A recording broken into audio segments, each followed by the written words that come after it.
evening, everybody.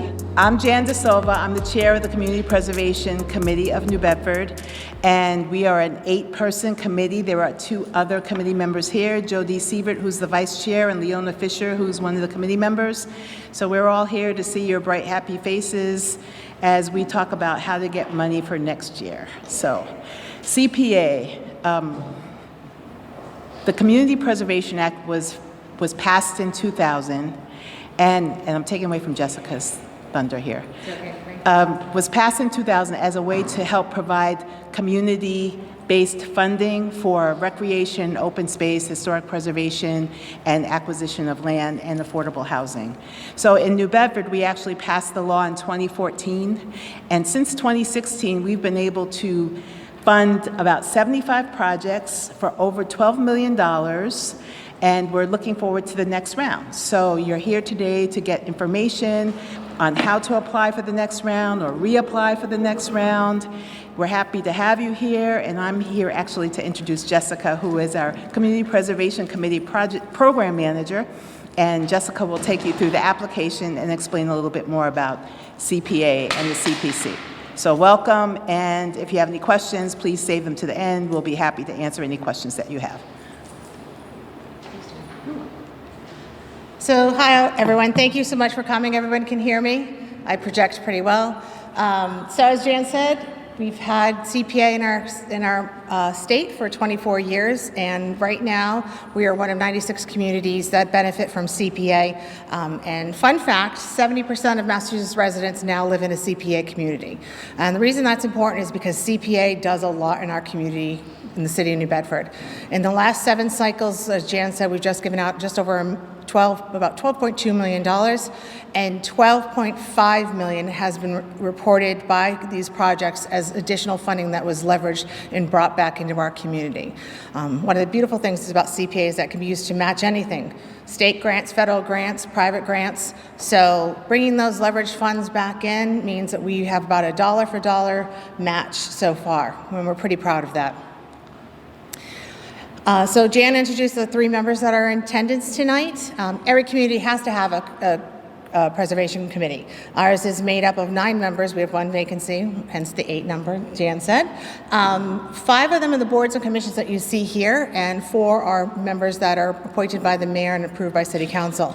The reason for this makeup is that all these boards and commissions have something to do with the CPA categories of open space, recreation, housing, and historic preservation. So these committees help inform the CPA plan that we have to do every year. Because that's one of the committee's responsibilities, is to create this plan. And the plan is a guide every year for the committee to review and use to score projects against how are they meeting the goals and the needs that are identified in the plan. We also have the responsibility of developing and maintaining that plan. We do an annual public hearing in June each year, at which time the draft is presented to the community and any input from the public is incorporated into that plan. Excuse me. In addition, they have to prepare the annual budget to City Council. They also do the project recommendations. And this is the first night of the 8th cycle. So we're in for another fantastic cycle. I can see a lot of new projects, which is really exciting for the CPC. At the end of the cycle, in the spring, the CPC will recommend to the City Council the projects that they have approved. And the City Council at that point can approve a project, reject a project, or reduce the funding to a project. There's 2 sources of funding, and this is kind of important, because not only is it local match, which is 1.5% on a property's value minus the first $100,000 of the value. So if you have a $350,000 property, only $250,000 of that is calculated against that 1.5% surcharge. Additionally, there is a state match, and that state match is funded through the Registry of Deeds fees. When a property is recorded, there is a fee. It goes into the trust fund. That trust fund is then distributed by the Department of Revenue to the CPA communities. This year, we anticipate receiving 14.4% of a match. So it's monies that we wouldn't get if we weren't a CPA community. And the budget. The budget is by statute divided up by this way. We have to have 10% minimums in the 3 restricted categories of historic preservation, open space and recreation, community housing. There's 5% set aside for administrative costs, and then 65% is put in the budgeted reserve. The reason for that is when this budget is put together, the CPC does not have an idea of what the makeup of the applications will be. So if they were to put more than 10% in, they basically lock in those funds in that category until it's awarded to another project. So there have been years where we haven't received a community housing project. So if we did more than 10%, it would take away from funding from perhaps a recreation project or a community preservation project. So by doing the 10%, we meet the minimum, and it gives the CPC that flexibility to meet the needs of the applications they received using that other 65%. What's available this year? This year we have about $1.5 million. Last year it was even $2 million. So it's a little bit less than we typically have seen. There's 2 reasons for that. One, in previous years we've had money from the fund balance that we've brought in from projects that weren't completed or were completed under budget, and that money rolls into a fund balance that we can use for future projects. And also the state match, the state match actually is reduced because last year it was just over 21% and now it's at 14%. So that being said, it's always a competitive process. This year I anticipate it'll be even more so because we always have between what is asked for and what we have, there's always a very large gap. The least we've ever had a gap is $250,000. The most is just shy of $3 million. So keep that in mind. So the available funding is split into those 3 categories with the 10% minimum, and then the budgeted reserve has just over $1 million. So the reason we're here tonight is because you have a project idea. You want to do something that's related to CPA, you hope, and you want to know whether or not it's going to be eligible. So CPA has this great chart that the Department of Revenue put together, has great action words along the left column, which I love, and then it has the categories. So it's really simple, Can you create open space? Absolutely. Can you create a historic resource? No. Can you create recreational opportunities? Yep. Housing? Yes.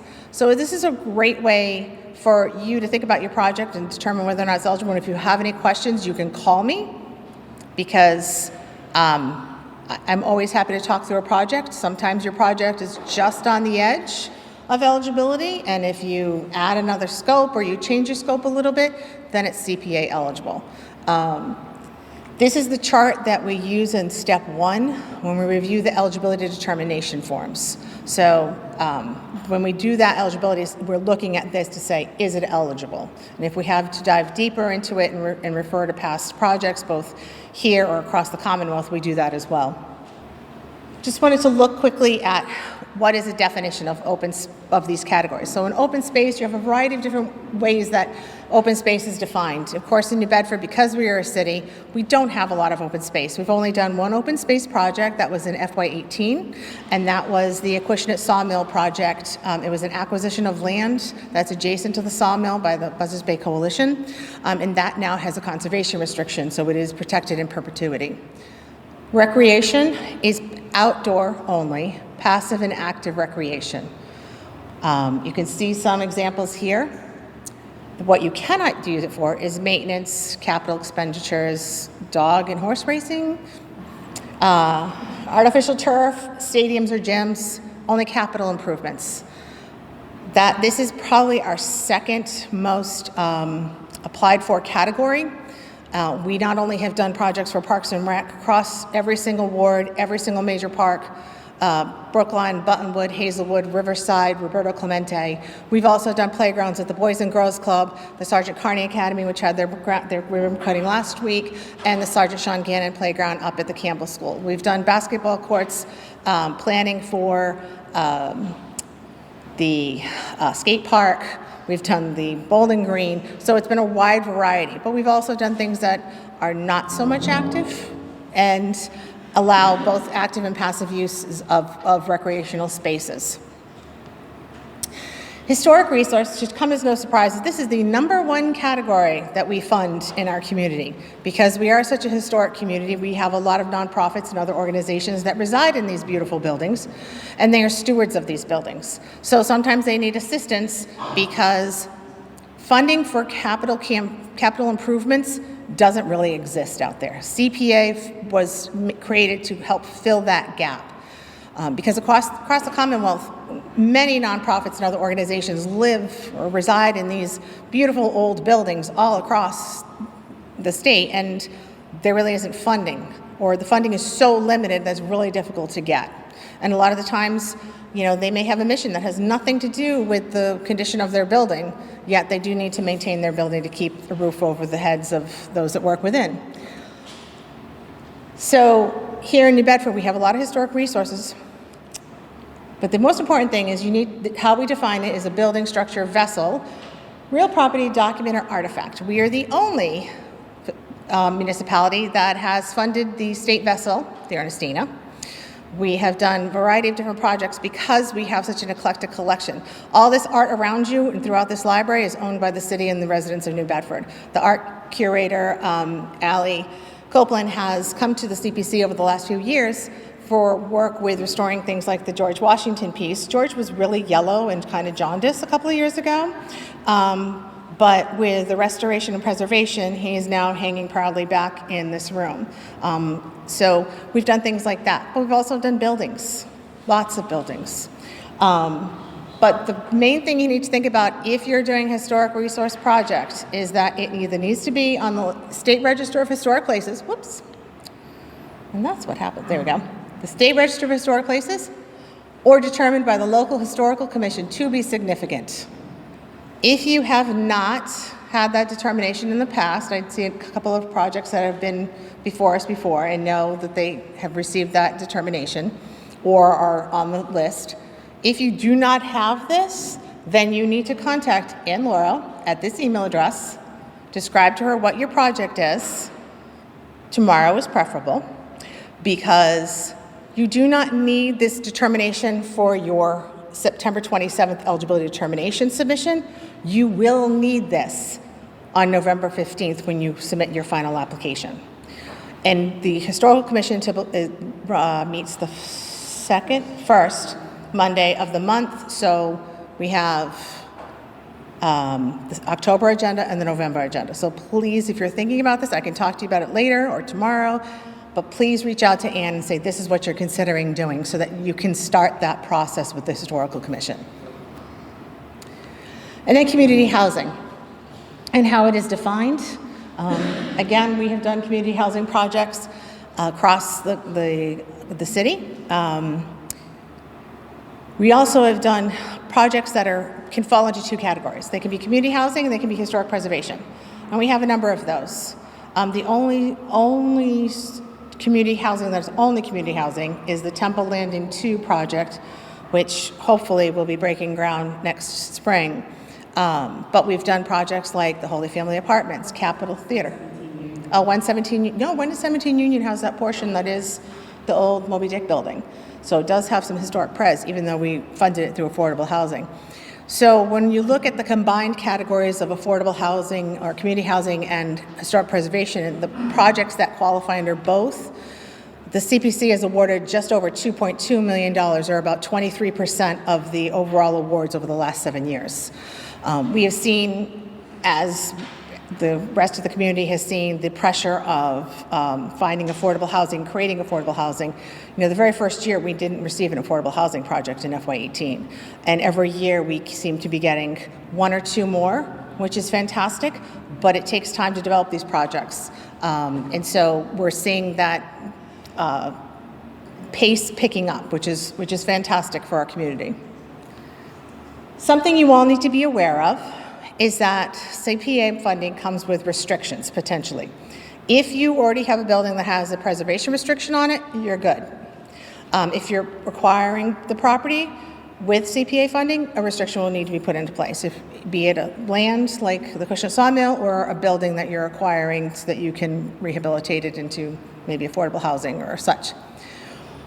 But please be aware that it will be a legal document that is filed with the Registry of Deeds, and then it follows the building. It's not with the organization, it is with the property. Conservation restrictions are pretty rare for us because we don't do a lot of open space. Community housing projects, because so many of our community housing projects have multiple layers of funding, usually the funders who are giving much more have more restrictions than we would place, so we sort of piggyback on those restrictions.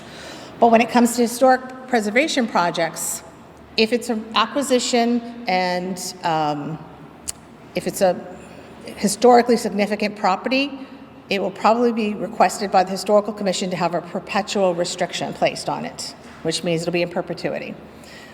Typically, we do a 30-year restriction for most, because what we're trying to do is protect the public benefit of the funding that has been put into this particular building.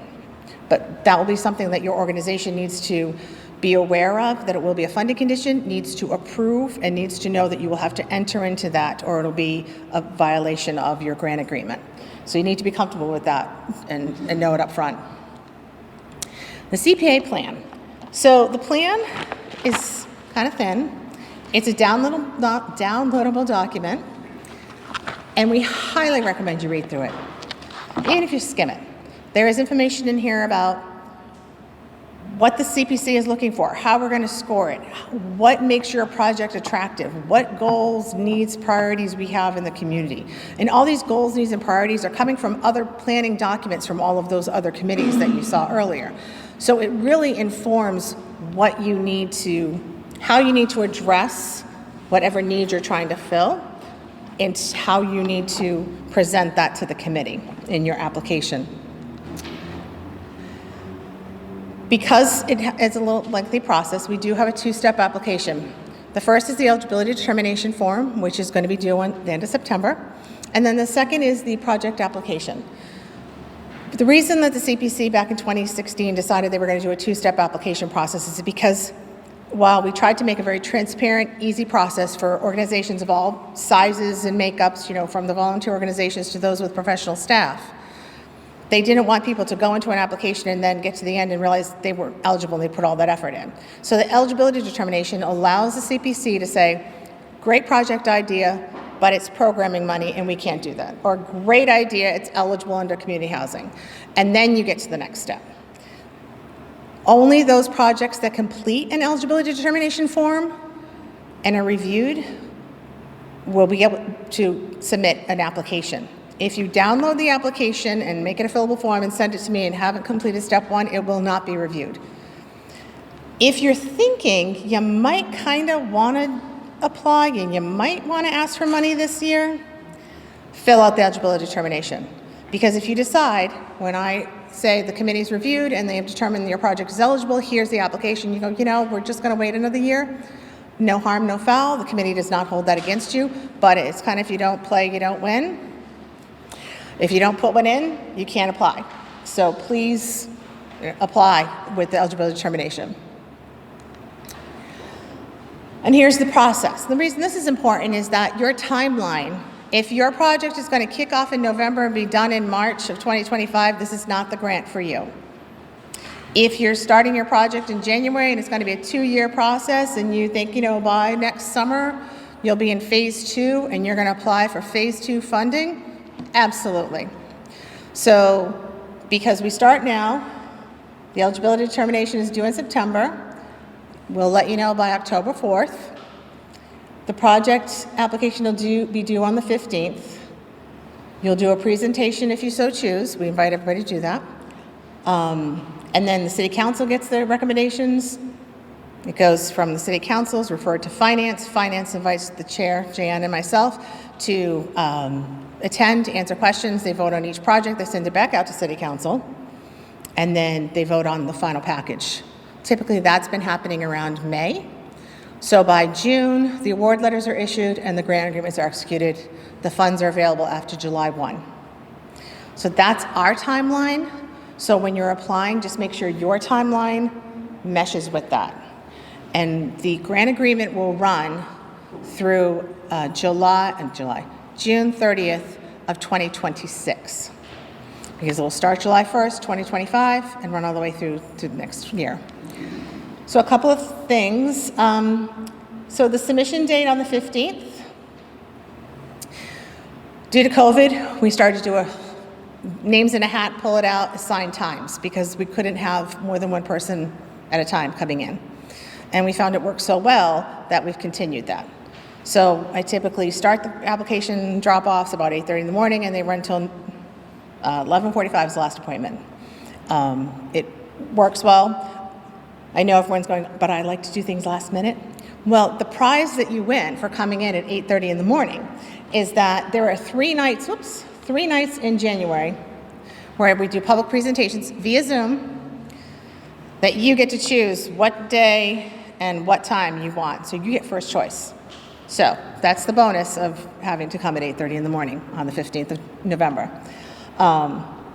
Again, the presentations are a way for you to do like a 5-minute elevator speech. Here's my project, this is why it's important, this is how it fills a CPA need. And then the CPC will ask you questions, and then the public is invited to speak for or against a project. So we do it via Zoom. We found it works really well. We get really great participation because we do this in January and February, which are not always the best months for going out at 7 o'clock at night. And the last couple of years, thankfully, several of us have had COVID, but still managed to participate via Zoom. So it worked out, and we find that the participation level is much higher than we were doing it in person, so we've continued it that way. So the application process. You have to own it. If you don't own it, you have to have permission from who owns it. If it's a project that's occurring on city property, you have to have permission of the controlling department.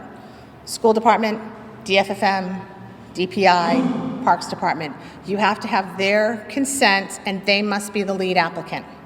The reason for that is that every department has its own priorities internally already, and while your project may be fantastic, it may not fit into that year's budget timeline. They may have something else that they are going to do that fits in later. So you have to have a conversation with whomever controls the property, whichever department, so that they can be the lead applicant and you have that permission. You can be the non-property owner, you have to have that consent, a nonprofit, you can be a corporation. Excuse me, if you don't fall into one of these categories, you need to have a fiscal sponsor. And if you have questions about that, please let me know. So we're going to talk about the eligibility determination form, which is sort of towards the back of your packets. You're not going to fill out the paper packets. There is a downloadable form on the CPC's website that you will go to, you will download. Save it to your device. Because if you don't, you will fill it out and save it and then send it to me, and it will be 9 times out of 10 blank.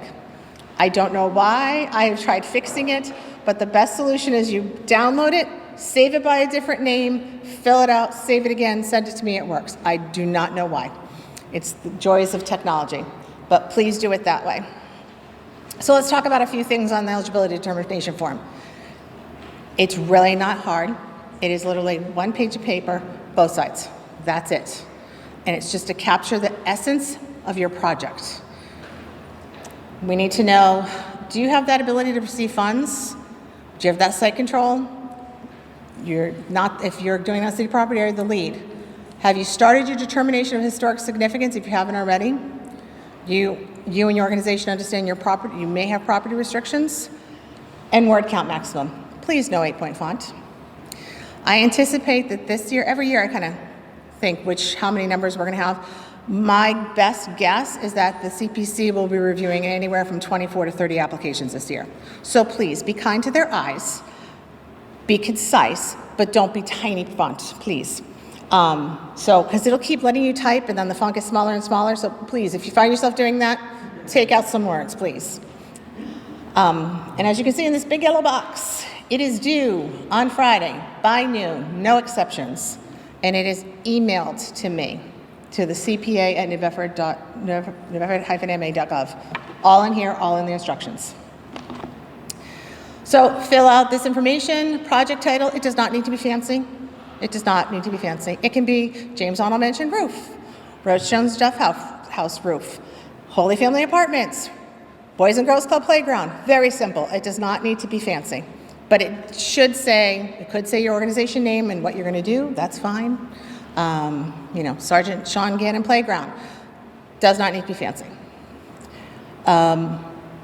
Your applications, your organization's name, if you have a co-applicant, what is your makeup?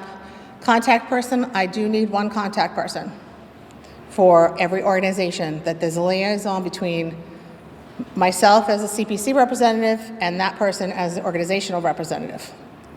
Your mailing address, please. Zip codes, please. I need zip codes. Telephone, email, are you the property owner? Yes, fantastic. No? Do you have permission? Yes, fantastic. No? You don't have a letter, you're not going to be eligible. So it's kind of like a reminder for you as you're filling this out to make sure you have what you need. And then allowable uses. As I discussed earlier, you can have a project that's both historic resource and community housing. So it's okay to check 2 boxes. However, if you're doing a project that's outside and it's transforming open space and you're not purchasing that open space, it is not an open space project, it is just a recreational project, okay?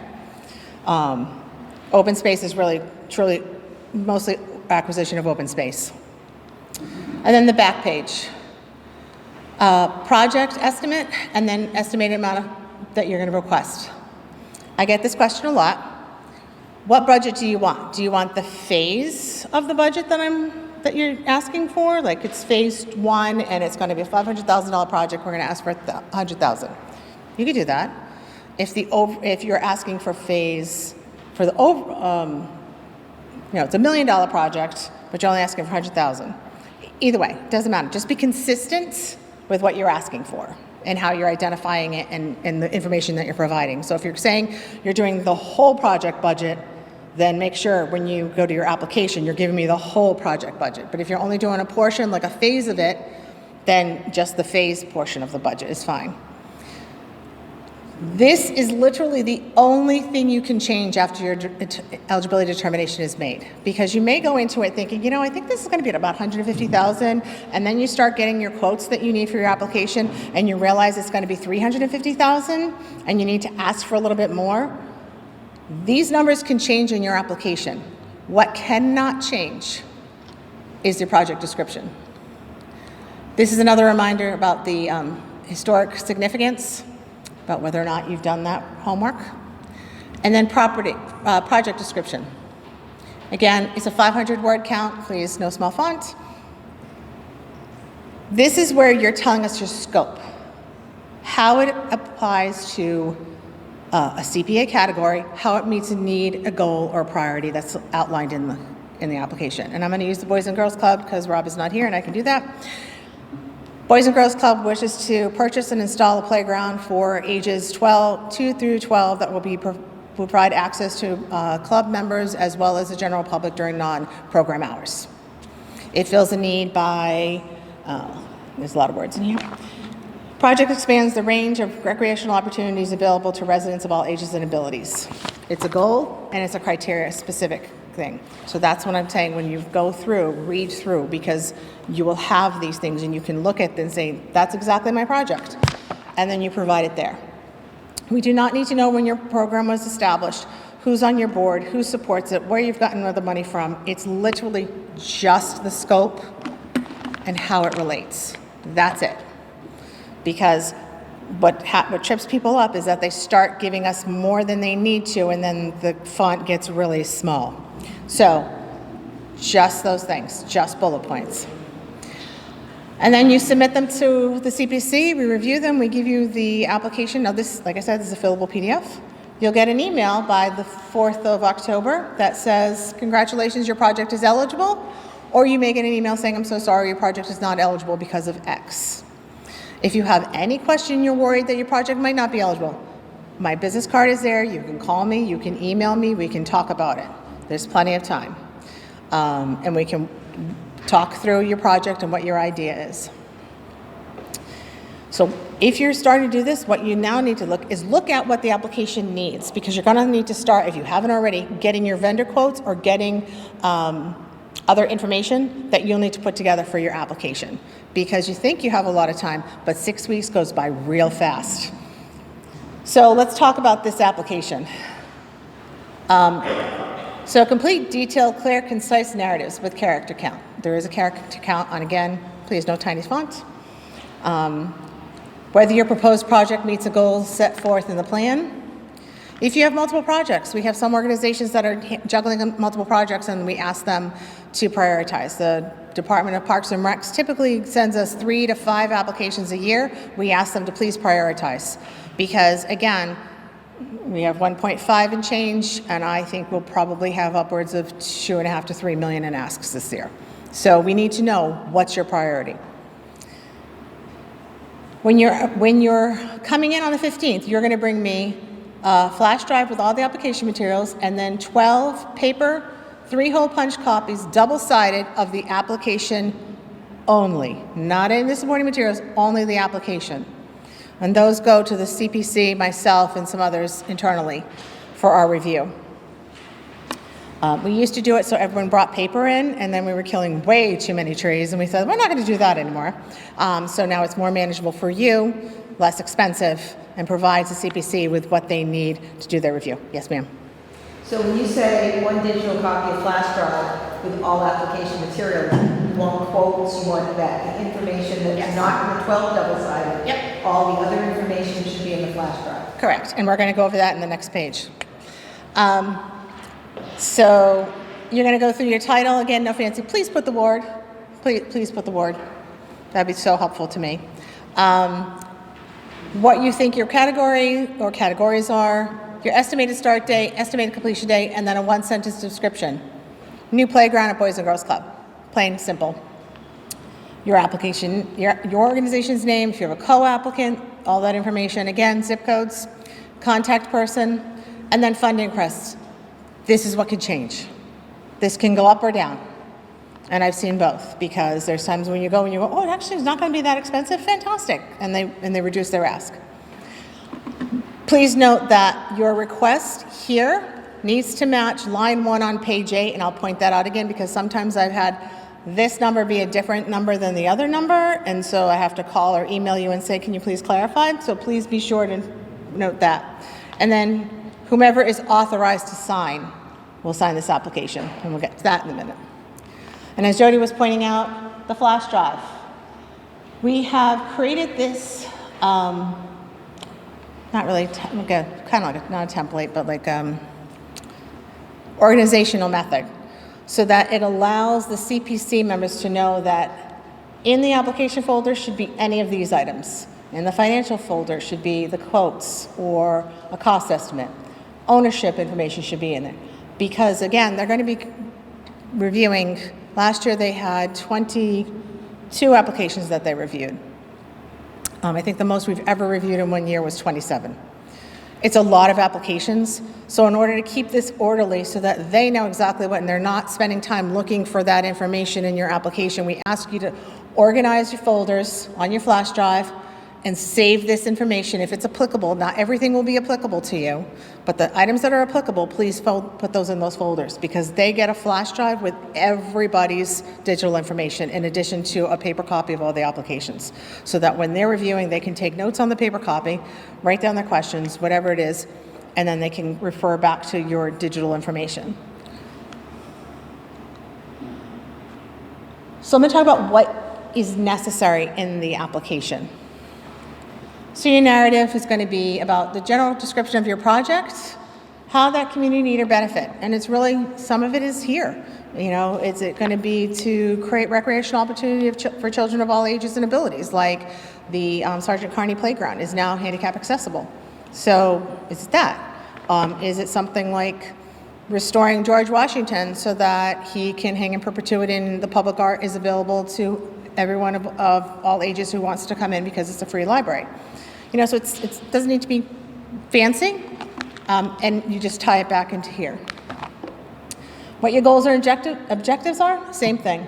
How are you going to measure success? This is not always quantitative because you can't say, well, we expect to have 1,000 visitors come see George, or we expect, 10,000 children to play on the playground.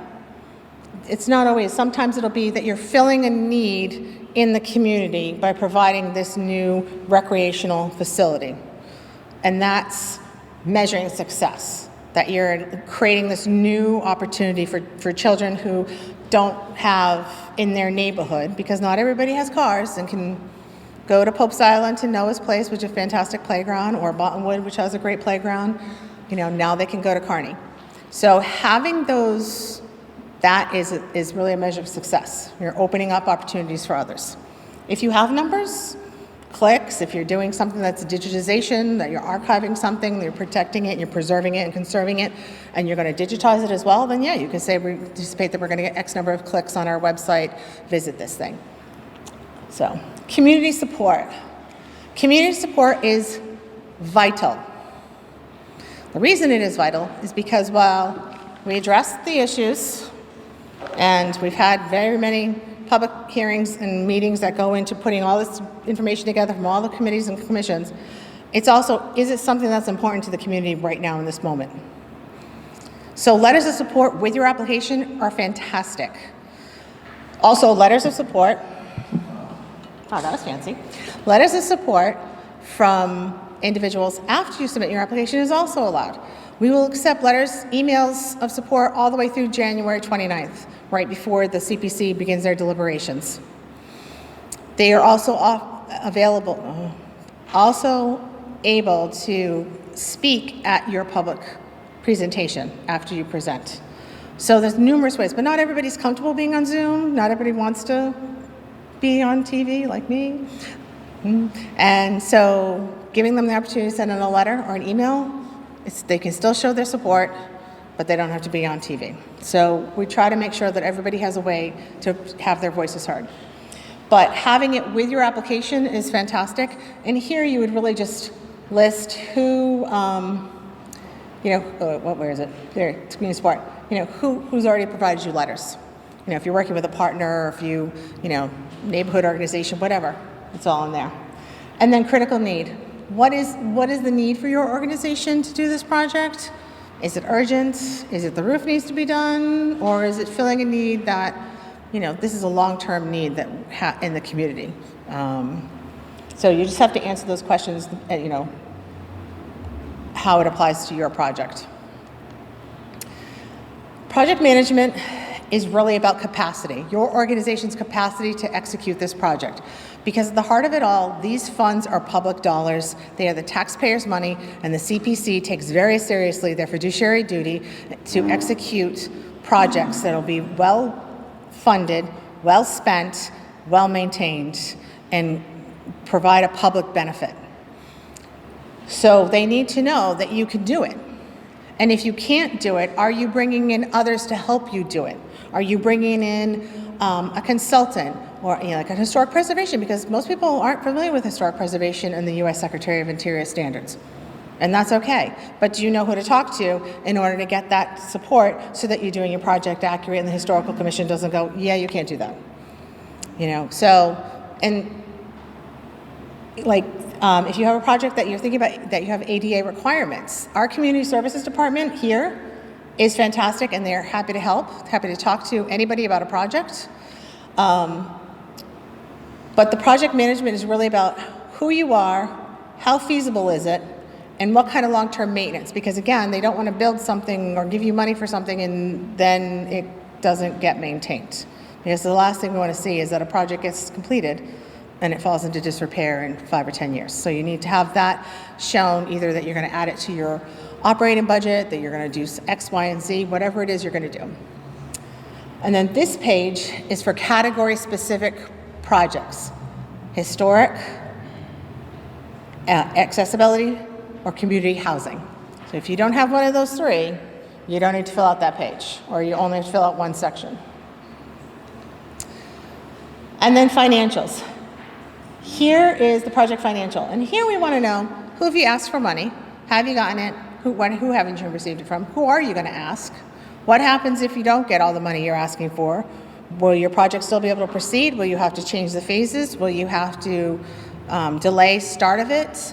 The CPC needs to know, because they really are looking to spend this money in the next fiscal year. They love shovel-ready projects.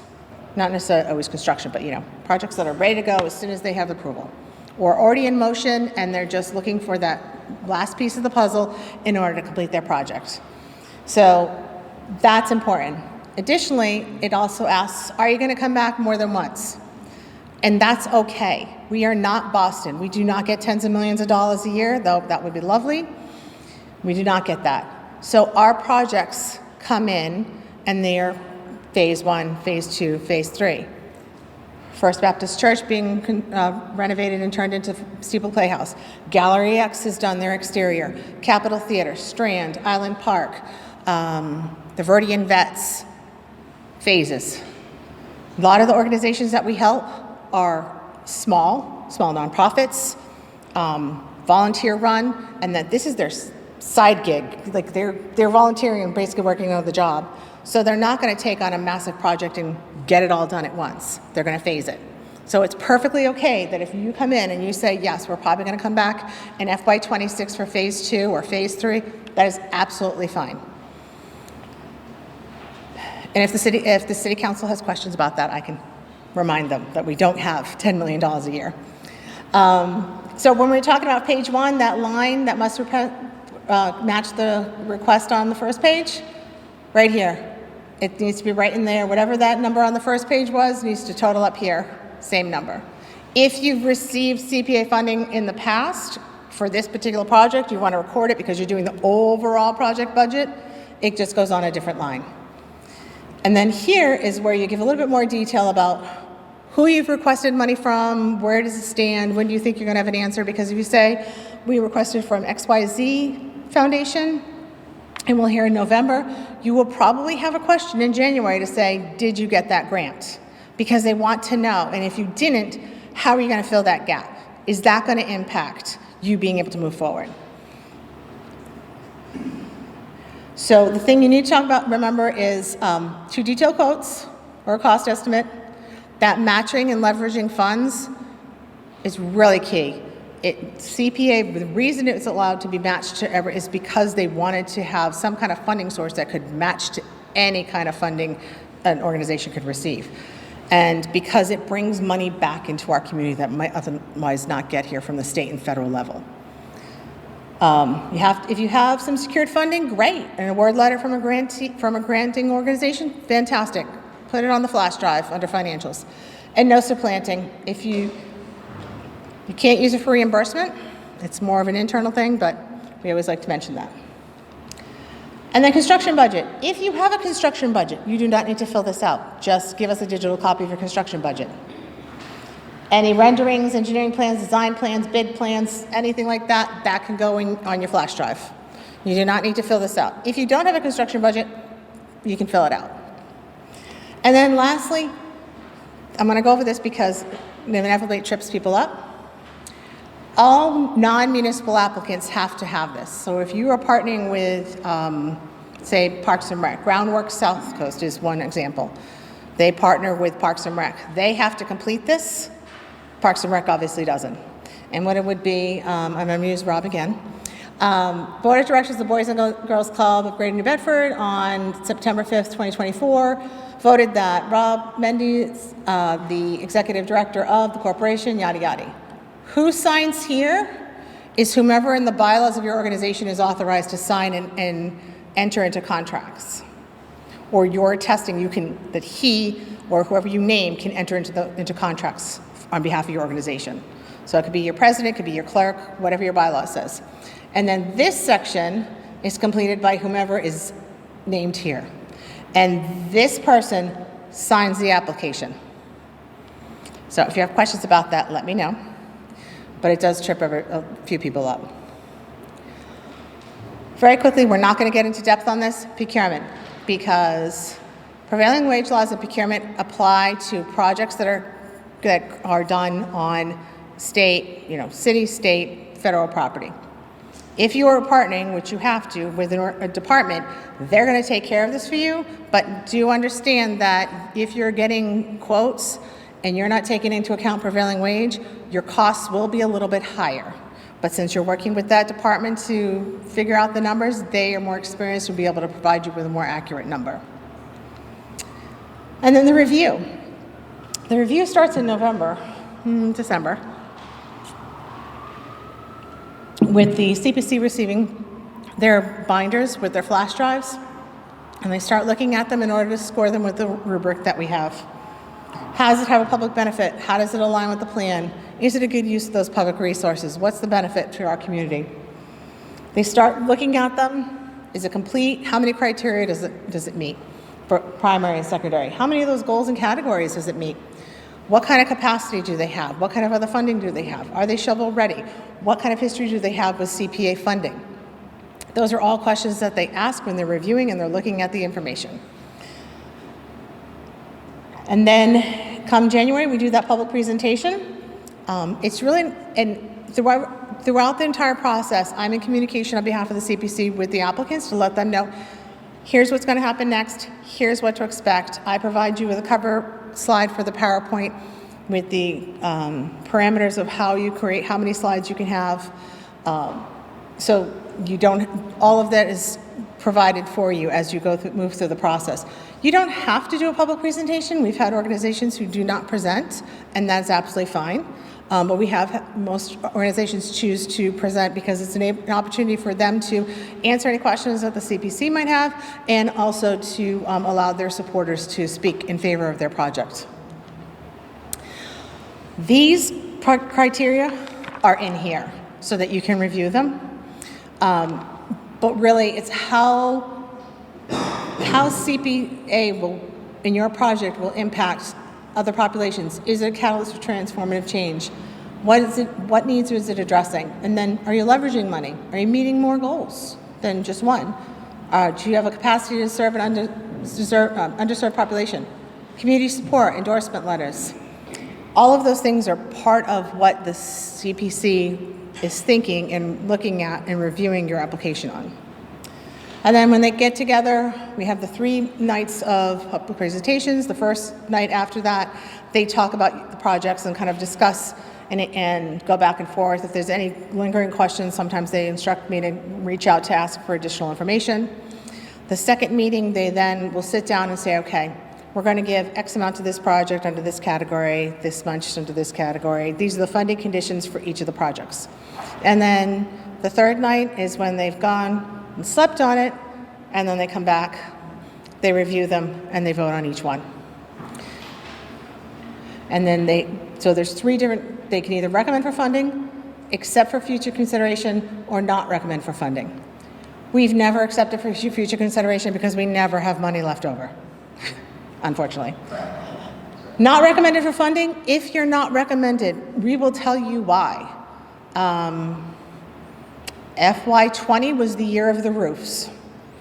We had a number of organizations that came in with roofs that were a problem, and they received a large sum of money, and we didn't have a ton of money to give out because the urgency of doing those repairs outweighed providing funding to projects that didn't have that same sense of urgency. So we'll tell you, or if there was just, we ran out of funding, or your project didn't score well, and this is why, you know, and we'll provide that feedback to you.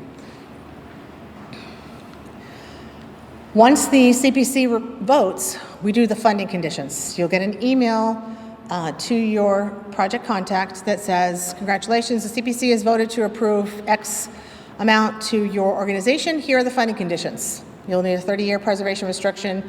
They will only fund the HVAC portion of your project, whatever it is, and then other funding conditions that are related to or expressed within the grant agreement. The project contact will then have to obviously speak with your organization, make sure that those are acceptable funding conditions, and then approve them and send me an email saying such, because those are included in the recommendation packet that is submitted to City Council. Because when they're voting on that, they're voting on your project, the amount, the category, and the scope and the funding conditions. Any changes to a funding condition needs to be discussed with me and then brought before the CPC, because the CPC has voted on those funding conditions. I can't arbitrarily say, nope, you don't need to do that. I'll have to take it back to the CPC. In all of the projects, I think we're like 112 grants at this point. We've never had a project come back and say no. The reason being is that we are mindful of the fact that we don't want to put too many restrictions on a project. We want to support the project. And we want to make sure, but the restrictions or conditions that we put on, we want to make sure protect that public benefit. And we think we have a pretty good balance, evidenced by the fact that out of all these years, we've never had one project applicant come back and say we can't meet that funding condition. As I mentioned earlier, it goes to City Council. It is then referred to Finance, or Finance invites Jan and myself and answer questions about these projects. And it may sound like we're advocating for your project when we're speaking. It's we are advocating for the reason the CPC found your project so compelling that it scored the way it did, that it was recommended for what it was. You all are your best advocates for your project. So if we get to this point, I will send another email that says, you are the best advocates for your project. You and your supporters. If you know your city councilors, your ward councilor, you should have a conversation with them. Give them the opportunity to answer questions, ask questions, and you can answer them and say, this is why my project's important. This is why we really need your support. So, and I will, again, provide that information to you all. But Jan and I go before them and we talk about, well, here's why the CPC sees the value in this project. Here's how it scored. Here's why this is the catalyst that is going to do X. So they can approve a recommendation, they can reject a recommendation, or they can reduce a recommendation amount. They cannot add a project that wasn't recommended by CPC. They cannot add money to a project and take it from something else. They do not have that authority. If they reject or reduce a project, the CPC has an opportunity to appeal. We've had 3 projects over the course of the last 7 years where the City Council said no, coming out of Finance. We provided additional information that answered the questions or concerns that they had, and those projects were approved. We have a track record with the City Council. They have approved every single recommendation this committee has made. And we're grateful for that because they understand the amount of time that those 8 individuals put into every single of these applications in their review. The grant agreement. So that's between the CPC and your organization. It'll have the funding conditions, it'll have the amount, it'll talk about the disbursement, it'll give you your scope of work. There have been times, for example, First Baptist Church one year had a number of, in their scope was, I think, HVAC, alarm, and something else. And the CPC said, well, we can do your HVAC, but we don't have we're going to give you a little bit, because we can't do all these other things because we have to fund other stuff. So we gave them a portion. We've done that with other projects where we've taken a portion and said, okay, we'll do the handicap accessibility, but we can't help you with the electrical. So it, based on the fact that the CPC tries really hard to fund the projects that score well, and if they have to sort of tweak out of the budget to enable you to go forward, they'll do that. So instead of saying no to everything, they'll say, well, we'll give you this much. And that's why a lot of times when you hear that question in January, even if you get asked, what will happen if you don't get funded all or partial? The reason they're asking that is they want to hear, what can you do if we give you, instead of this, we give you this. Because they want to help as many organizations as possible move forward. You will be required to report every 3 months, either through a disbursement request or through a project status report. I report quarterly to the CPC the status of all the open projects so that they have an understanding of what is going on, because they do get asked in the supermarket and at church and on the street, hey, what about that project you all funded? So it gives them an opportunity to understand where we're at with all these projects. The disbursements, I didn't put it here, but the first disbursement can be up to 25% of your approved amount. The reason we did this back in 2016 is that we understand that not every project has the capital, the startup capital, to do a project. So say you received $100,000 for a project. You can get $25,000. The backup that I will need is the quotes from your vendor or vendors that shows, here's the deposits we need to make.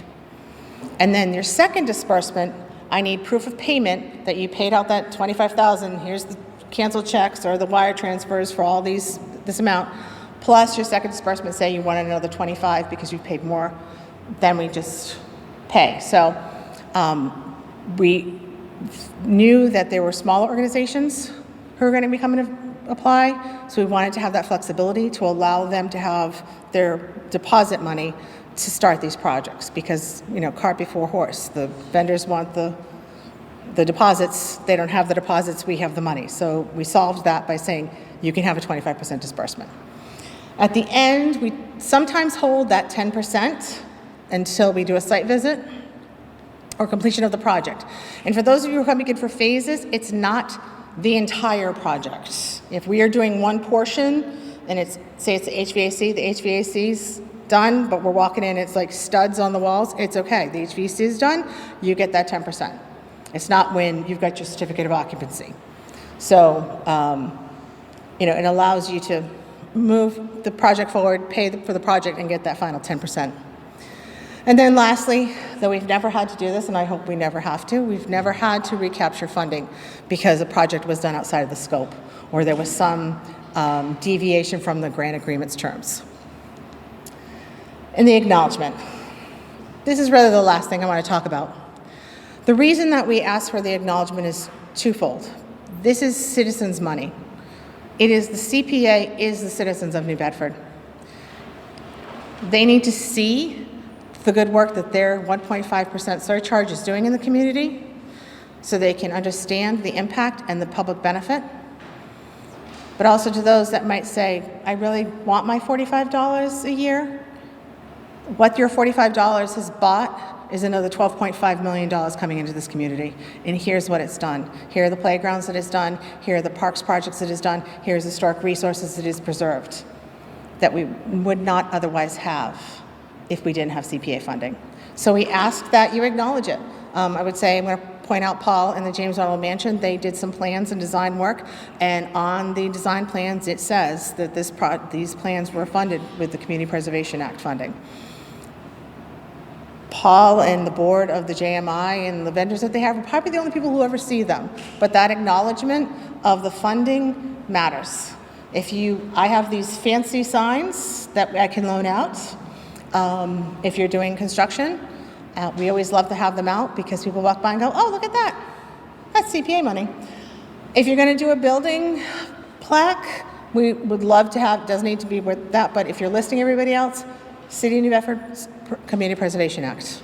And again, it's to show that the impact of this work. So that is the end of my presentation. Hey, I did pretty good. I'm sorry, I should have warned you it was a long one. But I try to prevent you all from making the mistakes that I have seen in the past and make this easy as possible and provide you with all the information that you need. I know it was a lot. Cable Access will be putting this together, and I will send out a link, so if you want to go back. I am a resource. Take my business card. I am happy to answer questions. If you want to take another copy of the packet to share with your organization, there are a few more, please do. I am happy to take any questions. Did I bore you all that badly? I'm sorry. Yes? If I received, didn't get the grant money that applied for in the 24 round, but did get a $25,000 envelope assessment fund, do I have to reapply for the original funds I applied for in 24? Yes. So the question that was presented is Carlene applied in 24 for funding and received $25,000 for an envelope assessment and architectural drawings for the historic preservation of the building. And she's asking, does she need to apply? Yes, you will need to apply using that information that you've gleaned from the envelope assessment and with the drawings, that you then go to the vendors to get quotes so that you can apply for whatever phase that you wish to do first. And that vendor information comes in phase 2? After? Yes. I would suggest you start now, if you have that, or sometime this month, because contractors are really, really busy, and getting them to come and give quotes is challenging sometimes. So I would suggest, if you have an idea for your project and you haven't talked to a vendor, a contractor, a painter, whoever it is, put in some phone calls tomorrow so that you can start gathering that information. On the website is the plan. It's a downloadable PDF. This PowerPoint presentation, the application instructions, and the eligibility determination form that you can download. And as I said, please download it, save it to your device, fill it out, save it again, send it to me. If anybody has any other questions? Yes, Arthur. Just, can applicants do their presentations with PowerPoint? Yes. For the January presentations, you have up to 5 slides. You have 5 slides in 5 minutes. And pictures are welcome in your application as well, in your digital, so you can show the present conditions of whatever it is. Photos are great. Site plans are good. Any information that you think makes your application that much better and compelling to the CPC and answers questions and provides them information so they can accurately and objectively review your application. It's on a flash drive. It doesn't take much to just add it on and save it. Did you have a question? Yes, the city can't apply for any of these funds, right? So if I had an idea for, say, something in the park, just for example, I would have to partner with someone in the city hall and say, hey, I have this great idea. They can't, I have to do this. Yes. His question is if he had a great idea and it was in a city park. If you have a great idea for a city park, you need to speak with Mary Raposa from Parks and Rec. Because as I mentioned earlier, every single department has their own priorities and they have projects that are in the pipeline for this year, for next year, and funding that they're trying to pull together to execute some of these projects. You'd have a conversation with Mary.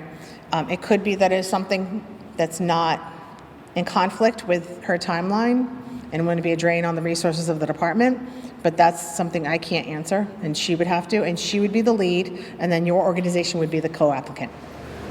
But to answer my question, she's not applying for any funds, so anything she's doing is after the city funds or anything external. She applies for. Oh, she does? No, she would be the primary applicant, you would be the co-applicant. And so, yeah, she'd have to apply. Yes, she'd have to do the application with you as a co-applicant, or your organization as a co-applicant. And then we would do an MOA, and a Memorandum of Understanding, MOU, no? Memorandum of Agreement, sorry, it's been a long day. MOA between the CPC and her department and your organization. And the city department would be responsible, they would be the conduit through which the funds would flow. So they would have to deal with all the procurement and the bids or anything of that nature, which is why I said don't worry too much about that procurement slide, but I need to make you aware of it because of prevailing wage laws. It could impact what you think is a $50,000 project is really going to be like a $65,000 project because of prevailing wage. So, any other questions? Wow, I'm getting good at this. It's like my 7th year. Thank you. But if you have any questions about your projects, if you thinking about this next week, please send me an email, give me a call. Email, I'm usually much faster at responding, but please let me know. And thank you all for coming tonight.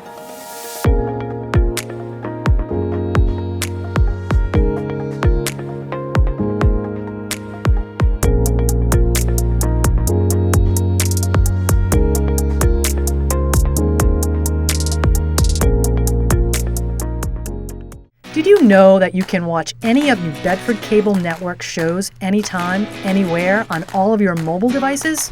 How, you may ask? Just log on to nbcablenetwork.com and bam! You have all 3 channels at your fingertips: public, educational, and government access. Here, you can view our program schedules, watch our channel's live broadcasts, or search for a particular program in our vast library of shows. Last year alone, New Bedford Cable Network produced over 500 shows, and nearly all of them are available online at nbcablenetwork.com. Not only can you stay up to date with what's happening in your local government and schools, but also dive into some of New Bedford Cable Network's original award-winning programs.